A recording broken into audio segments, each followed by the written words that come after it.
तो बुजुर्गों अजीजों, जैसा कि देखा है हम लोगों ने कि भाई वीरेंद्र साहब किसी का नाम प्रपोज किए।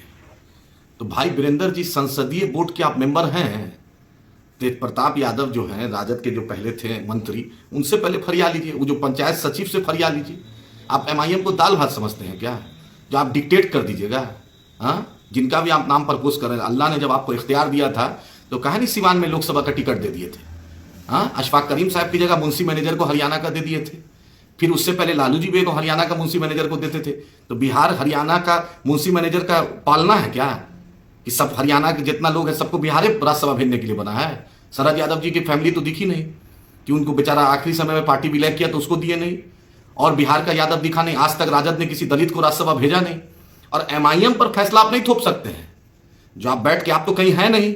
बात अगर होगी राज्यसभा पे तो तेजस्वी यादव जी से होगी, लालू जी से होगी, वो दोनों इख्तियार है। और बैरिस्टर असदुद्दीन ओवैसी साहब, अख्तर उल ईमान साहब से होगी। ये मीडिया में बोलने से नहीं होगा इसका नाम प्रपोज कर दिया। एमआईएम बैकफुट पे नहीं रहती है, एमआईएम फ्रंट फुट पे रहती है। और सीमांचल की आवाम तय करेगी। बैरिस्टर असदुद्दीन ओवैसी साहब की क़यादत में, अख्तर उल ईमान साहब की क़यादत में सीमांचल के लोग ने वोट दिया है हमें। उस मिट्टी का कर्ज है हमें, समझे भाई वीरेंद्र साहब? तो इसलिए मशवरा मत दिया कीजिए कि एमआईएम वो हाल नहीं है कि आप किसी का भी नाम प्रपोज कीजिए। आप उस पोजीशन पे नहीं है कि इसका नाम प्रपोज कर दीजिएगा, उसका नाम प्रपोज कर दीजिएगा तो आपको हम लोग समर्थन दे देंगे। कोऑर्डिनेशन कमेटी होगी, उसमें अख्तर उल ईमान साहब और हमारे एमएलए रहेंगे, और बैरिस्टर असदुद्दीन ओवैसी साहब का आशीर्वाद रहेगा, उनका दिशा निर्देश रहेगा, तभी एमआईएम किसी पर फैसला करेगी। तो गलतफहमी मत पालिए। याद रखिए, एमआईएम है ये 10 सर्कुलर रोड से नहीं चलता है, ये दारुस्सलाम से चलता है, हैदराबाद की मुकद्दस सरजमी से चलता है। और इसके सदर बैरिस्टर असदुद्दीन ओवैसी साहब है।